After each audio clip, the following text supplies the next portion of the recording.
Irmãos, nós estamos falando aqui a respeito da fé, não é? Da fé, da desvirtualização da fé. Nós vivemos dias em que a fé, ela tem se tornado algo assim, algo tipo mercado, não é? Mercado. As pessoas têm vivido não pela fé, mas da fé. Essa é diferente, né? Viver pela fé e viver da fé. E nós temos visto que ultimamente as pessoas muitos líderes estão vivendo da fé, mas da fé alheia, não pela fé. E há tempos eu comentei aqui, e está cada dia mais próximo, eu não quero que os irmãos entendam isso como profecia, nem tampouco como uma revelação, assim, a Elias Oliveira teve uma revelação. Não é nesse aspecto. Em breves tempos, nós teremos sérios problemas, seríssimos problemas. Não um problema com o Estado, que há de perseguir a crentaiada, não é isso. Alguns países sim, há uma perseguição aos cristãos, mas eu creio até que essa perseguição aos cristãos nesses países, com o passar do tempo, ela deixará de existir. Perseguição do governo aos cristãos, ela deixará de existir até em consequência da globalização, não é? Essa globalização que está aí tem aberto as portas. Por exemplo, lá aquele pastor que estava preso, qual era o país? Líbia, se não estou equivocado. Tinha um pastor preso, pastor Nardacani.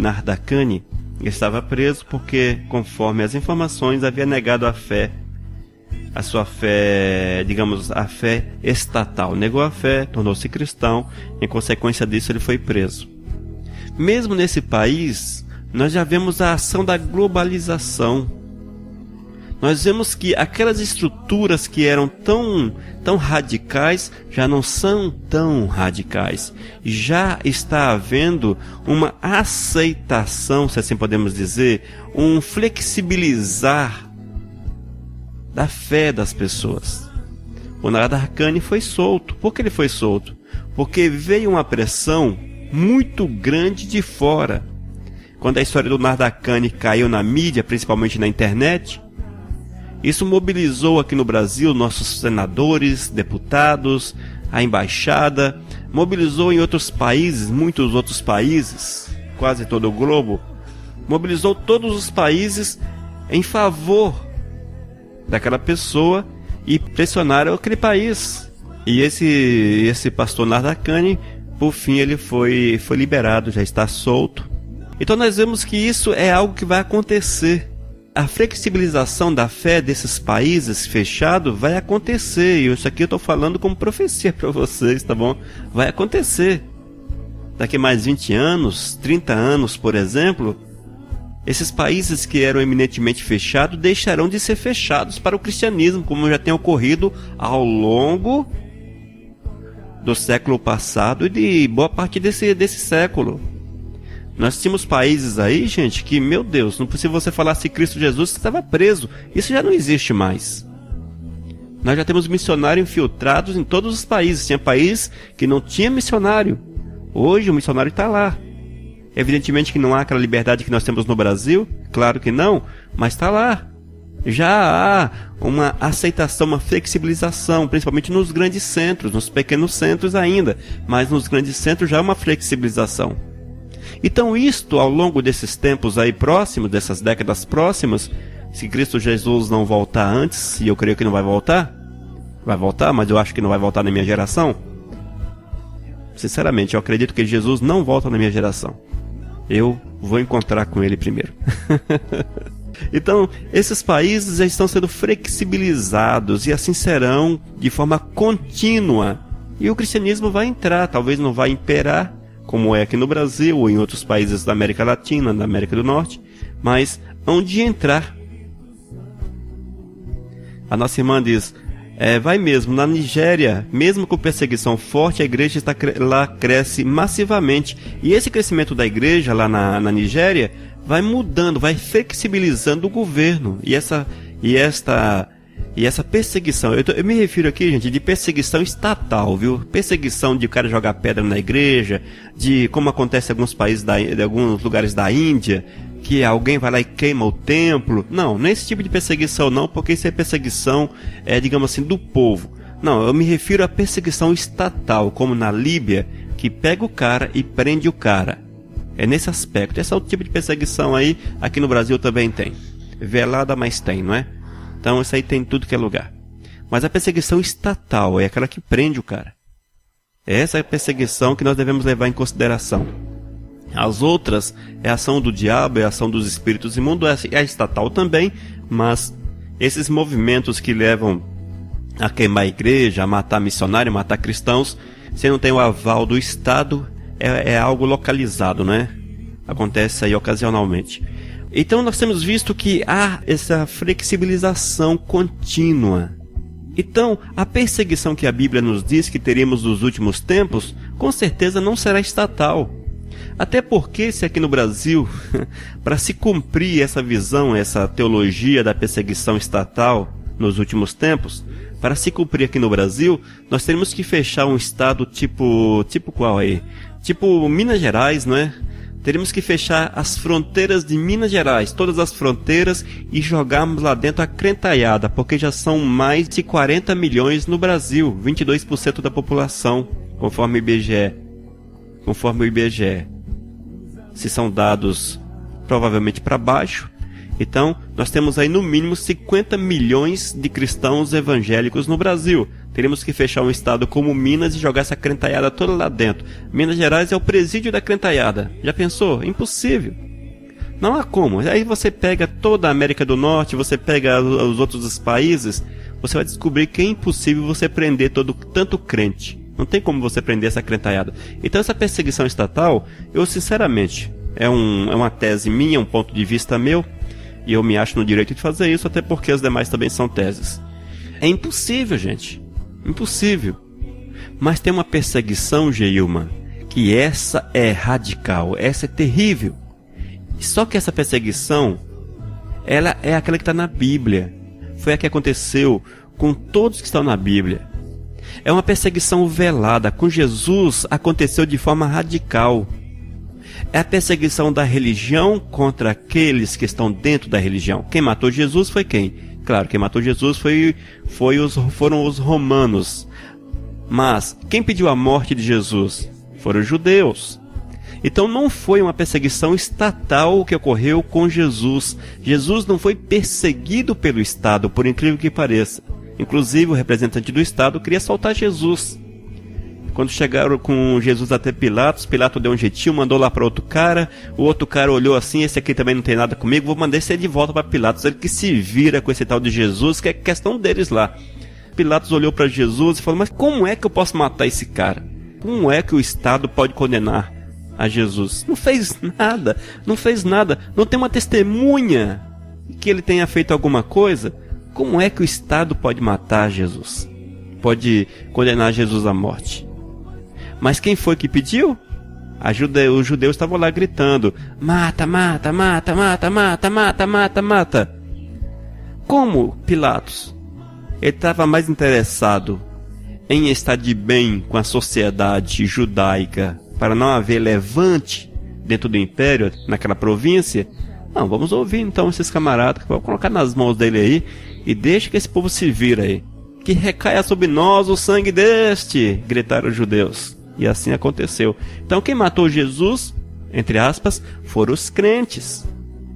Foram os crentes, amados. Não pense que foi Pilatos que matou Jesus. Pilatos foi apenas o cara que teve um pepino muito grande na mão. Ele lavou as mãos para tirar o pepino da mão e colocou o pepino na mão de quem tinha o pepino. E o pepino era dos judeus. E eles que se viraram com o pepino. Pilatos poderia ter solto, sim, poderia ter, mas era um cara pagão. Para ele não importava muito a liberdade de Jesus. Não importava muito. Para Pilatos, Jesus vivo ou morto era um tanto quanto indiferente, até porque Jesus era povinho, não é? Que chamamos aqui no Brasil de Zé Povinho.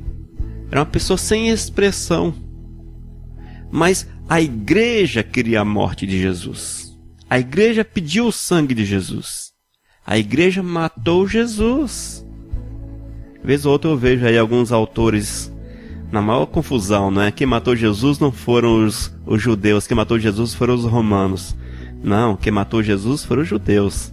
Porque se os judeus tivessem ouvido a Pilatos, Jesus teria sido solto. Consequentemente, quem matou Jesus foram os judeus, porque os judeus é que insistiu na morte, na condenação de Jesus. Pilatos nem queria matar o dito cujo, não é? Nem queria soltá-lo. Tem uma questão de justiça, não é? Questão de justiça. O que nós temos visto hoje, Geilma? O que nós temos visto hoje, Leila? O que é que nós temos contemplado hoje na igreja? Uma situação muito semelhante à vivenciada por Cristo Jesus. Muito semelhante. Muito próxima. Muito próxima. Por que mataram Jesus? Jesus pregou uma mensagem de amor. Jesus cumpriu. E Jesus bateu de frente com aqueles costumes errados que eles cultivavam. E a consequência é que ele levantou a ira dos líderes, dos grandes da religião, da igreja judaica. E estes foram até as últimas consequências. O que é que nós temos visto em nossos dias? A mesma coisa. Nos dias de Jesus, uma lei deturpada, uma política que regia, que movia a lei. O que é que nós temos visto nas nossas igrejas? As igrejas que estão envoltas em diversos costumes, em diversas práticas que, a exemplo do tempo de Jesus, batia frontalmente com a palavra. Hoje vemos que a igreja, em muitas delas, não vou generalizar, toda regra há suas exceções, mas nós temos visto que os costumes batem frontalmente contra a palavra de Deus. Mas, se você é dessa igreja que tem esse costume, e se você levanta e fala desse costume, o que acontece com você? Já sabe, não é? Como diz o povo, você vai para o banco. Se você está na linha de frente, você vai para a linha de trás. Você vai lá para a linha de trás, porque você vai perder. Por exemplo, deixa-me citar exemplos aqui. Nós estamos na onda desse gospelizar, vou usar o termo gospelizar. Gospelizar festas pagãs. Muitas igrejas estão aí nesse paganismo gospel. Se você se levanta dentro da igreja e fala, pastor, eu não aceito isso. Eu não aceito. Está errado. O que acontece com você? Se você faz, se você canta, se você é professor, coisa assim, você vai ser, cortado. Vão te tirar o cargo. Porque você se levantou, ainda será acusado de rebelião. Rebelião porque está falando e está tocando no ungido do Senhor. Essa é a onda de hoje em dia, povo de Deus. Essa é a perseguição que você pode se preparar para enfrentar. Essa é a perseguição dos últimos tempos, amados. É a perseguição, gente. Deus do céu, é a perseguição que vai varrer o reino. Mas qual o reino? O reino do mundo, das trevas? Não. O reino que se diz de Deus, que são as igrejas. E isso já é comum em nossos dias. Quantas pessoas já não estão a congregar porque não conseguem se encaixar dentro da igreja? Porque querem viver o pecado? Não, porque querem viver conforme princípios bíblicos, mas quando entra na igreja descobre que a igreja é movida por princípios humanos e a Bíblia está em segundo plano. E a pessoa não consegue congregar, a pessoa não consegue ter comunhão com Deus dentro da instituição religiosa. Quantos?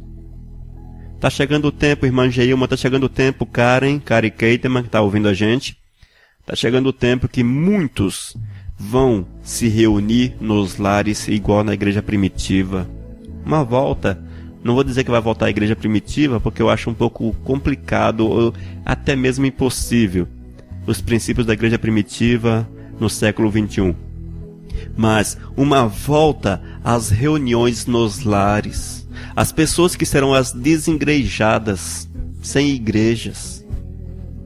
Amém? As pessoas sem igrejas, que reúnem com seus familiares, com seus vizinhos e outros mais que são próximos, que querem Cristo Jesus nas suas vidas, querem fazer a obra de Deus e farão a obra de Deus com poder, com autoridade, mas serão massacrados, não pelo Estado, mas pela instituição religiosa, pelas igrejas, porque serão difamados, porque serão apontados como hereges, revoltados, e essas coisas mais aí, outros títulos mais que dão por aí.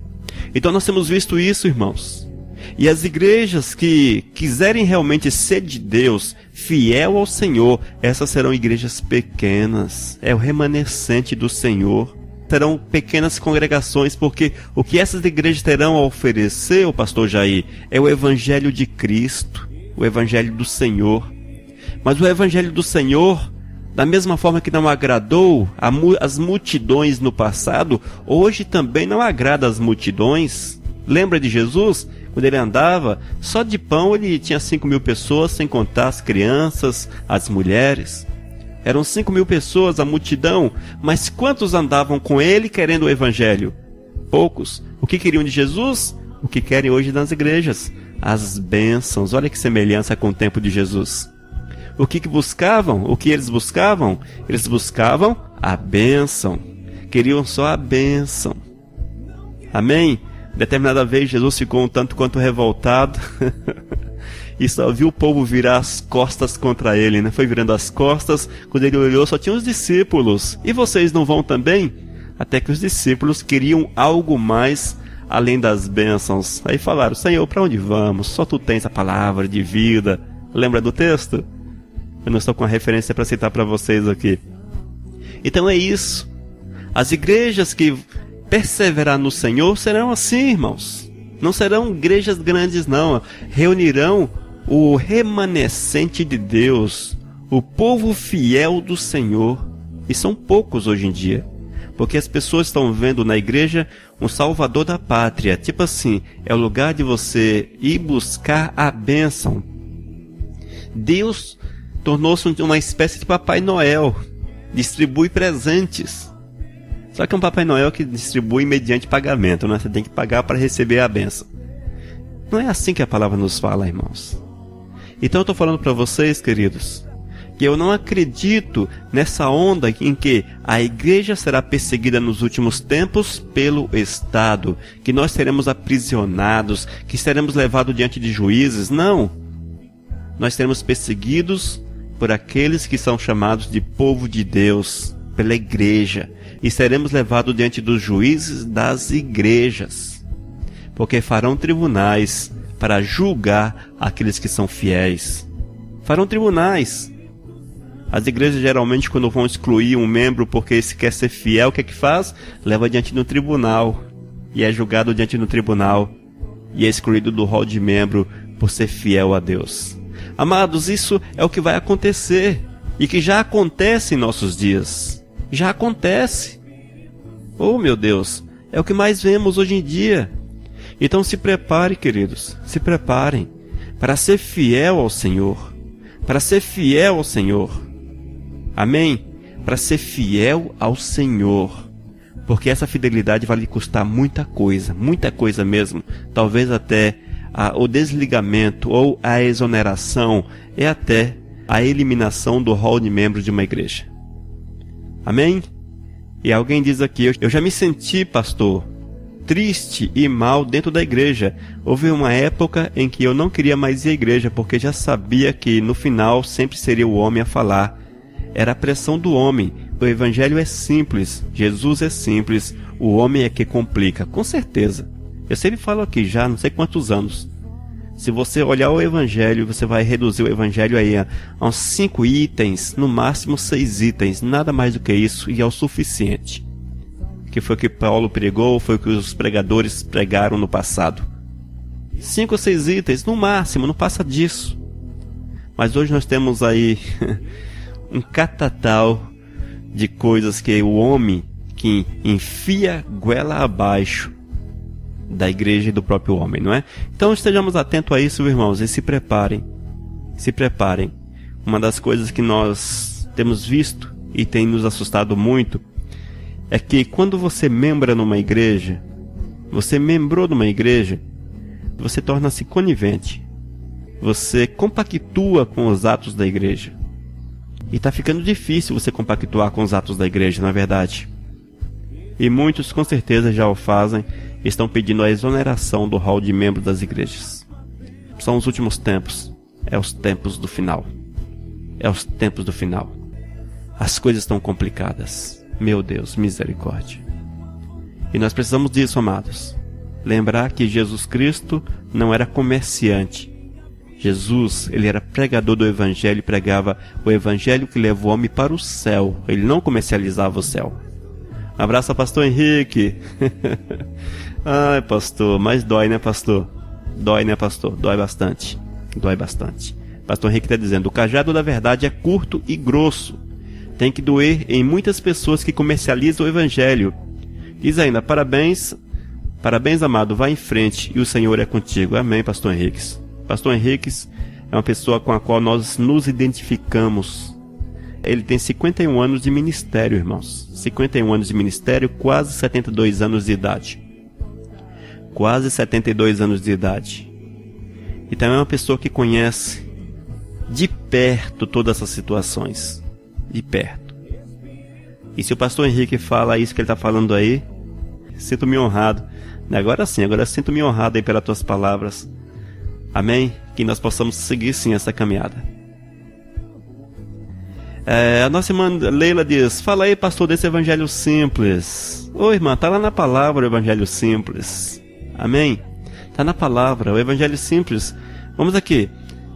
Primeiro ponto. Vamos lá. É simples mesmo, gente. É extremamente simples. Primeiro ponto: ser santo. Segundo ponto, eu estou colocando em pontos aqui não por uma ordem, logicamente, não por uma ordem. Ser santo, buscar em primeiro lugar o reino dos céus, pregar o evangelho, ajudar o órfão e a viúva. Deixa eu ver se não sobrou mais algum ponto ainda que eu falo que ficou para trás. É basicamente isso, acho que acabou. Quando eu falo que são 4 ou 5 pontos, no máximo 6, aí você acrescenta alguma coisa a mais aí, mas a base é buscar em primeiro lugar o reino dos céus, a santidade, não é? Amar o próximo, que é o mandamento que o Senhor nos deu, amar o próximo. Então aí 3. Prega o evangelho 4. E de certa forma a ajuda social, não é? Que a Bíblia nos diz, onde está aí a órfã, a viúva, etc, etc. É basicamente isso, irmã. É basicamente isso. Você não encontra mais nada além disso. O resto aí é a invenção dos homens. Aí você encontra hoje as igrejas com as arcas da aliança no templo, encontra as festas juninas gospel, você encontra, daqui a pouco tem Halloween, nós estamos em outubro já, tem até Halloween gospel no Brasil. Halloween gospel, é brincadeira, gente? Halloween gospel. Nós encontramos aí essa onda de ofertas, dízimos e ofertas, essa troca financeira. Você dá R$153, basicamente você vai ser abençoado. Então esses aí são tudo acréscimos, acréscimos, acréscimos. As muitas teses teológicas que são acréscimos, essa onda escatológica que, sei lá, todo mundo prega aí uma coisa, são os acréscimos. Prosperidade, são os acréscimos, que é prosperidade antibíblica também. E outras coisas mais que eles vão enfiando no bojo do evangelho, e aquilo que deveria ser 4, 5 itens limpo, translúcidos, se torna um pacote aí, um ônibus, sei lá o que, de coisas. É igual a lei do Antigo Testamento, nós não estamos muito diferentes. O decálogo eram 10 mandamentos, 10 mandamentos. Esse era o decálogo. Não é isso, pastor? O pastor Henrique está confirmando aqui, com certeza. O decálogo eram 10 mandamentos. Mas, pastor, quantas subleis tem o decálogo? Não sei se o pastor vai falar com precisão. Eu também esqueci a precisão. Não sei, 600 e poucas subleis tem dentro do judaísmo. O decálogo, 10. Só que multiplicaram isso por 60. Então, além dos 10, esses 10 foram subdivididos em 600 e poucas subleis. O cara que é realmente um judeu praticante, ele tem que observar 600 e tantos rituais, vamos colocar assim, regras. 600 e poucas regras. É o que acontece hoje, irmãos. O que acontece hoje em nossos dias. E aqueles que não se encaixam nisso aí, não é pastor Henriques. Quem não se encaixa é taxado. É taxado. É taxado de rebelde. É taxado de quê? É taxado de tanta coisa. De santarrão. É taxado de... Vai por aí. Quem procura viver essas verdades sabe quais são os nomes que recebem. Então nós precisamos voltar para a verdade de Deus, simples, clara, simplesinha, gente. A igreja, entre aspas, primitiva, onde as pessoas reuniam, louvavam a Deus, ali comiam o pão juntos, se alegravam, amém, ajudavam aquele que era necessitados e iam para os céus juntos.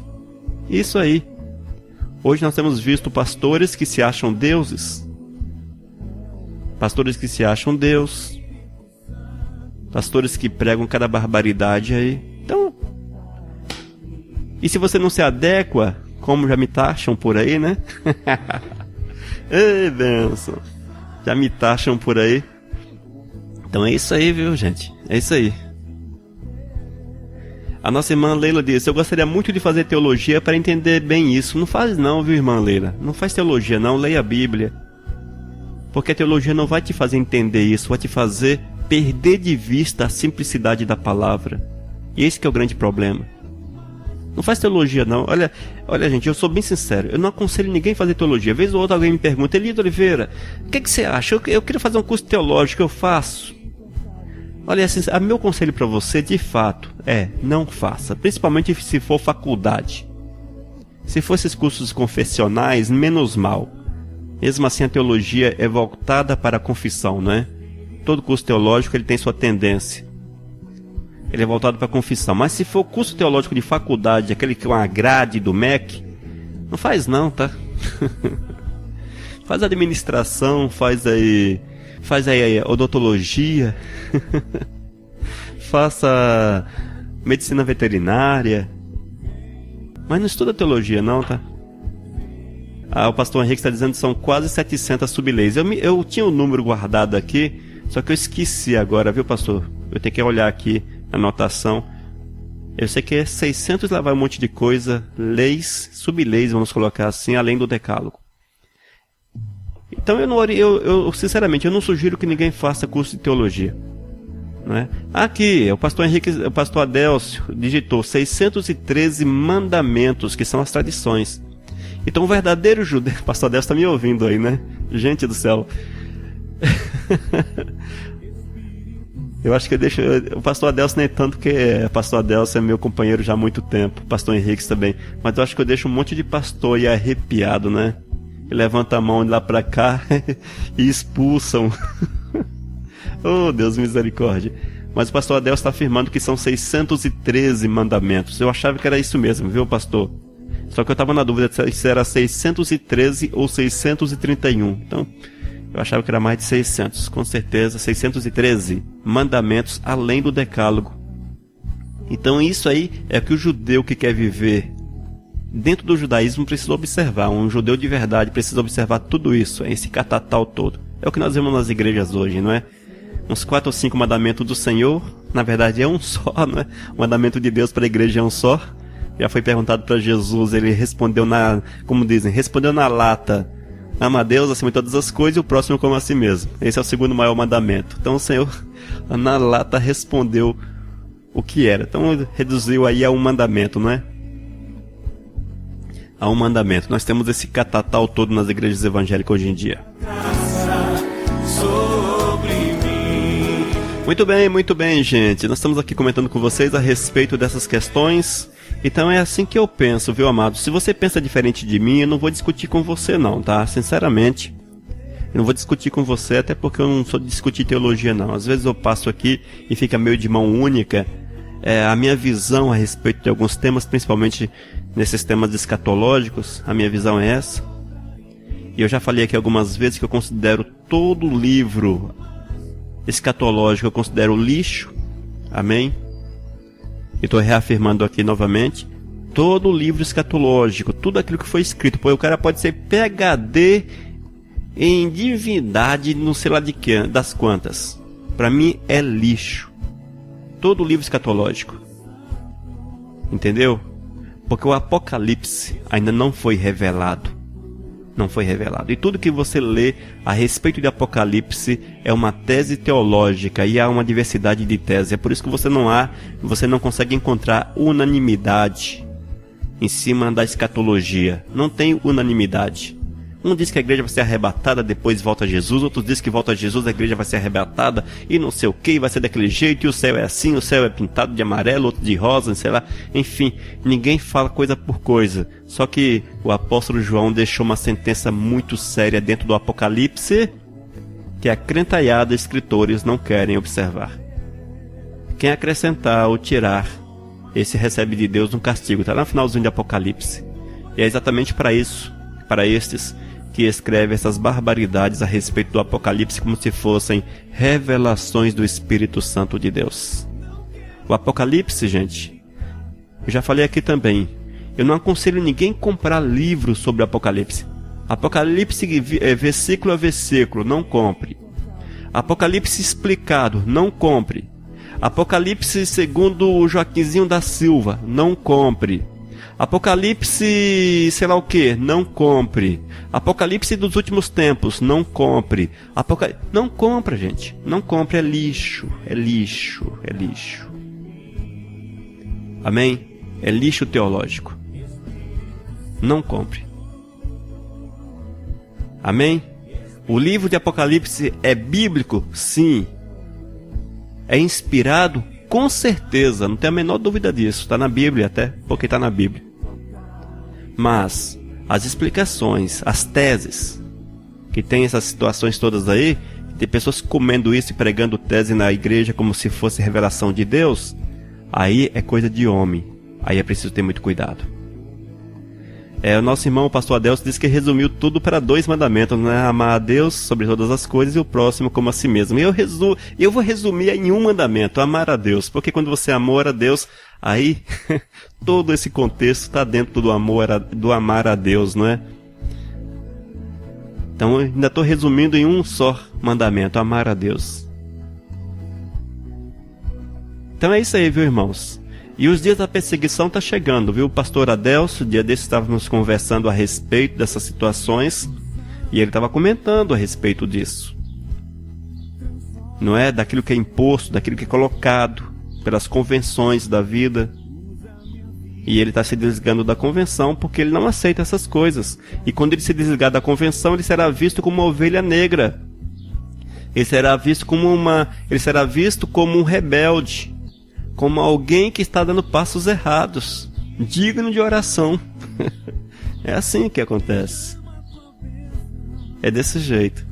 Então se prepare, viu, povo de Deus, para a perseguição. Mas não se preocupa muito com os soldados, nem com o exército, não. Se preocupe com aquele que senta junto com você e come junto com você, a exemplo de Judas.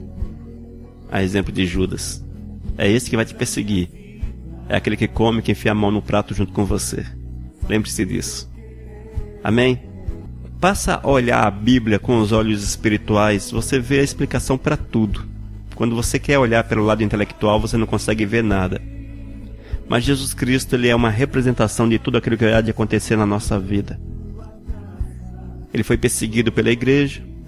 Ele foi traído por aquele que comia com ele, que andava com ele, que conhecia ele, que chamava Jesus pelo apelido que Jesus porventura teria, sei lá, de mestre, sei lá qual apelido que Jesus teria. Tratava Jesus de forma coloquial, certamente brincava com Jesus, e etc, e etc. E foi esse que traiu Jesus. Então se prepara, que o teu traidor, o teu perseguidor, não será tão diferente. Será aquele que anda com você, que come com você, que vive com você, e que é membrado na mesma igreja que você é membrado. Deixa eu assustar vocês aí, tá bom? O pastor Jair de Lusiânia, Goiás, diz: Pastor Elias, o pior é isso, o traidor está do nosso lado, sim, pastor. As pessoas estão esperando que venha lá dos confundó do Judas. Não, o traidor, o perseguidor, não é esse, vamos abrir o leque. O traidor, o perseguidor, aquele que jogará a pedra em ti, aquele que te acusará, aquele que te baterá de frente, aquele que te perseguirá. O perseguidor é aquele, meu irmão, que come contigo, que toma Coca-Cola contigo, te chama de amigo e te chama até pelo apelido. É esse aí, tá? Foi assim que aconteceu com Jesus, e eis aí o exemplo. Mas deixa-me ler 1 Coríntios 4:6 em outra versão aqui. Deixa-me só ler aqui, que eu quero chamar a atenção para vocês para a palavra ensoberbecendo, não é? Deixa-me ver aqui, 1 Coríntios, capítulo 4. Gente, por que 1 Coríntios? Não deveria ser 1 Coríntios? é porque trata-se de epístola. Subtende-se que primeira epístola de Paulo aos Coríntios, ou primeira epístola de Coríntios. Por isso que nós falamos primeira Coríntios e não primeiro Coríntios. E eu, irmão, apliquei estas coisas por semelhança a mim e a Apolo por amor de vós, para que em nós aprendais a não ir além do que está escrito, não vos ensoberbecendo a favor de um contra o outro. Tá certo? Então é isso aí, não indo além do que está escrito, não vos ensoberbecendo a favor de um contra o outro. Soberbo, né? Então a ensoberbeça vem de soberbo. Vamos aqui a palavra soberbo. Tudo fecha, irmãos, em vaidade, em orgulho, arrogância, altivez, presunção, orgulhoso ao extremo, não é? Então é isso que a palavra está falando. Vamos aqui voltar no texto rapidamente aqui. Deixa eu ver aqui o texto, onde é que está aqui. Então o texto diz: para que nós aprendais a não ir além do que está escrito, não vos ensoberbecendo a favor de um contra o outro. Irmão, aqui nós temos duas afirmações. Primeiro, além do que está escrito. Eis o grande problema. E além do que está escrito. E outra coisa que nós temos visto nas igrejas. Esse é um aspecto. O outro, ensoberbecer. Orgulho ao extremo. Vaidade. É isso que nós temos visto nas igrejas hoje. Altivez. Líderes que são altivos. Orgulhosos. Que perderam a simplicidade de Cristo Jesus. Está em 1 Coríntios capítulo 4, versículo 6. É só você prestar atenção. Deixa eu ver aqui, gente. Então é isso aí. Vamos prestar atenção, viu, povo do Senhor, naquilo que Deus quer para nossas vidas. Porque quando nós olhamos para o Senhor e deixamos o Senhor agir em nossos corações, as coisas com certeza vão acontecer da forma que Deus quer. Amém? Estou saindo, gente. A todos, muito boa tarde. Muito obrigado pelo carinho da vossa audiência, de estar comigo, os irmãos que participaram com a gente. Os irmãos que partilharam aí alguma coisa conosco, meu muito obrigado, tá? Que Deus abençoe muito as vossas vidas, muito a vossa casa. Missão Cristã Vivos, desde 2001, edificando vidas para Cristo. Leia nossos estudos e ouça mensagens com o pastor Elias de Oliveira. Acesse vivos.com.br. Missão Vivos, edificando vidas para Cristo.